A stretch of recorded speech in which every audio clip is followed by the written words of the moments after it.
This is what college football looks like, and it's the same everywhere. Good times eating, drinking, and we all sort of pretend like we know what the hell's gonna happen. So even though I'm in New York and not on campus, all season long, I'm eating, drinking, and figuring out what the hell's gonna happen in the games of the week. This is Easy Call. People eat a ton of hot dogs while watching college football. Clearly a reason why I'm at Bark. Let's go find that out together. It's week 9, week 8 was a mess. I have beautiful, look at this is pure beauty, hot dogs in front of me. Headline game this week, Oregon hosting UCLA, 21.5-point favorites. Keys for UCLA, that offensive line needs to get better real quick because they were awful against Stanford. Number 2, that secondary is good, decent, young. They're gonna be tested. Oregon's been throwing more than ever. And finally, it's a tough road environment. Brett Hundley, a good quarterback, but they are a slow starting team and cannot afford penalties like false starts and dumb mistakes early on because that's when Oregon jumps. Speaking of which, keys for Oregon. First off, health. They actually are pretty healthy, but DeAnthony Thomas, if he's back, he changes the game. Could be a shootout. Special teams, that's huge. Number 2, Oregon's defensive front. Take advantage of that offensive line issue that UCLA has. Swarm, come at them. Don't get too overactive, but take advantage. And finally, turning the ball over. Looked a little bit sloppy against Washington State. Mariota fumbled a couple of times. They need to shore that up and change the field if it is going to be a shootout against UCLA. All things considered, I can't go with UCLA here. It seems like a big line, but it's going to be ugly. 49-21 Oregon. I'm going to roll on this New York dog. Mustard, stewed onions. That's what they do here. Controversial, but I like it. Split bun, power move. You got a good snap on the dog. You have to have that. If you're not snapping, you're not dogging. All right, Big 12 time. Texas Tech going to Oklahoma. A big game, bigger than we probably thought it would be. Keys for Texas Tech. That defensive front, there's talent there. Kerry Hyder needs to disrupt and get in the face of Blake Bell. That would be really nice. Next, turnovers. Oklahoma is not what it was last season or the season before that or the season before that. Don't give them short fields. Blake Bell becomes a lot better when he has 23 yards in front of him instead of 68 yards in front of him. Don't give anything away. Finally, quarterback play for Texas Tech. Davis Webb, freshman, their trigger man. They're going to rely on him. They need to be able to mix the distances. Corey Nelson out for Oklahoma. Take advantage, make Oklahoma tackle in the open field. Keys for Oklahoma. Got to get something going on the ground. There's talent there with Brennan Clay and Damian Williams. Soften things up for Blake Bell. Next, that's secondary. Disrupt Texas Tech. They're going to throw a little bit more. Change the field. Get that defense back on the field. Wear down that Texas Tech defense. And finally, Bob Stoops. Oklahoma's been a slow starting team. Can't afford that against a team like Texas Tech that can score in bunches in that wide open Cliff Kingsbury air raid offense. Have to do better in the first quarter, or else this actually could get ugly even though it's in Norman. I'm going to take the points here. Two defenses that look pretty good. I don't like Oklahoma's ability to run away with games and separate themselves from good teams. So 6.5 points. I'm going to say it's 24-21 Oklahoma in a squeaker. But this is a very simple decision right here. You got the cheddar sauce, you got the onions, different kind of onions with the chili, split bun. I'm talking about a chili cheese dog that has already changed my life and I haven't had a bite. Here we go. The chili is very good because it's not trying to do too much. It's not trying to overpower this dog. It's a good compliment. It's like a good slot. It's a possession receiver in this dog. It's playing its role. The cheddar sauce is great. I love that bun. Hey, let's say we go back to the Beaver State. Oregon State hosting Stanford, a huge Pac-12 game. Another game we didn't see coming. Stanford 5.5-point favorites on the road. Oregon State looks great. Keys for Stanford, that offensive line, go straight at that Oregon State front. Not the best, it's not what they do well. Stanford can't get cute with it. And second, that Stanford defensive front needs to get a great push against that Oregon State average offensive line. Swarm, confuse Mannion. They only do limited number of things well, but they do it very well. And third, Stanford needs to play well in the secondary, and they have been all year. They've been very good at keeping plays in front of them. They need to be able to tackle soundly because Brandon Cooks, he's really difficult to tackle in the open field. There's a reason why he's that good. So be good back in the back seven. Next, keys for Oregon State.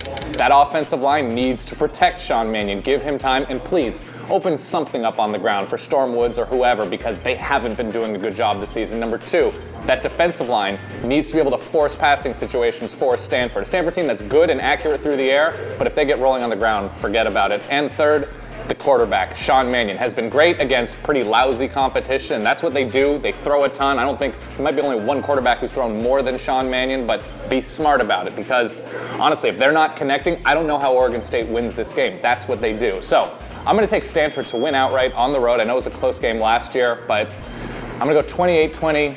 Yeah, that feels about right. Stanford's going to win this game. They're going to go there because they're going to be able to take away that pass more often than not, I feel like, with that secondary.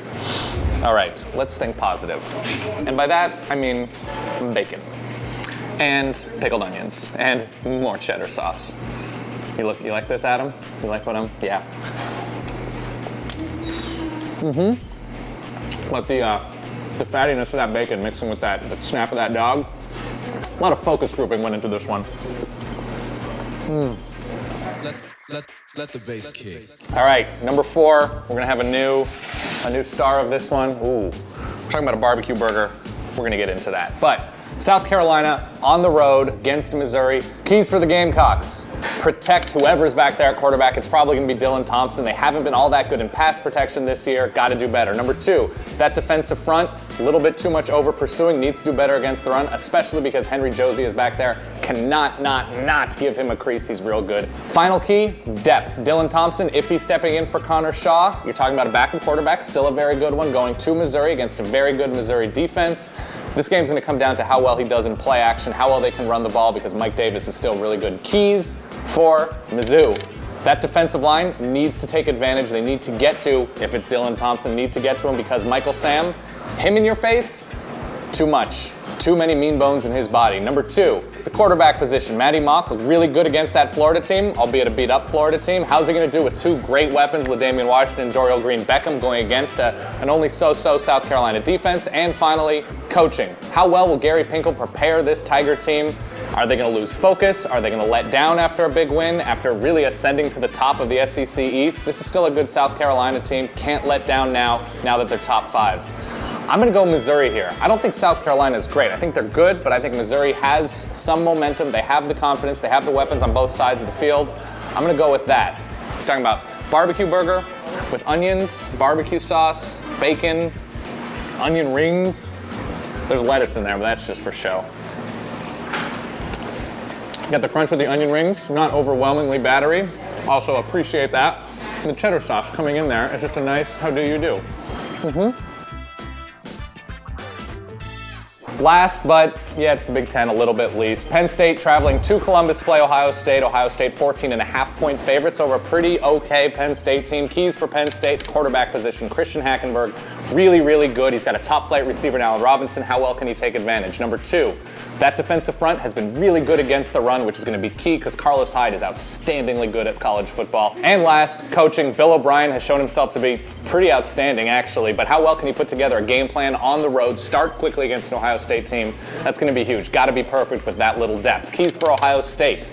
They need to be able to run on Penn State because if Carlos Hyde's running away with this game, Ohio State is running away with this game. Second key for the Bucks. They too have to get a really nice coaching performance from Urban Meyer and that staff. Need to start quicker than they've started, particularly on defense where they've allowed things early. And finally, that secondary against a Penn State team that loves to pass. How well can you take advantage? You know you're going to force passing downs. How well can you perform on 3rd and 8? That's going to be huge. I think they're good there. I think Ohio State runs away with this game, but I think Penn State closes it out a little bit, respectively. 30-21, 30-17, somewhere in there. 14.5 is too many points for an Ohio State team that honestly just doesn't separate themselves. All right, this is a shake that is threatening to separate itself from all other shakes. It's a Gorilla Coffee Shake. That's real. That's real strong. All right, time for Twitter questions. We're at Bark. We'll call it a frank talk. I like that. I'm standing by it. I don't even care. Taken to the Twitter. First question. Ooh. This is from Ben. He goes, how far do you see Baylor going? They're going as far as how well they play on the road, essentially. And the road slate isn't all that difficult, but I still see them dropping 11-1. It's going to hurt them that they don't have a Big 12 championship game to play in just because Big 12's not all that good and they don't have the teams. Next, good question from Chris. Crowd on a hot dog? Ooh, I like it. It's a hot dog question. Or any other toppings? Relish, mustard? I'm going to go with Richard Rubenstein here. All 3, but you need balance. Kraut, relish, mustard. You can't overload with anything. Has to be harmony. Last question is from Callie Schweitzer. How do you feel about USC football? I feel the same way about USC football as I feel about ketchup on a hot dog. Just be better than that. All right, there it is. 4-1 last week, 25-13-2 overall. I'm basically making you all Scrooge McDuck golden pools of money. But this week, Oregon, Stanford, Mizzou, Texas Tech, Penn State, just making you money at this point. Bark, make sure you do that. I gotta get back on the train, but I'll see you next week.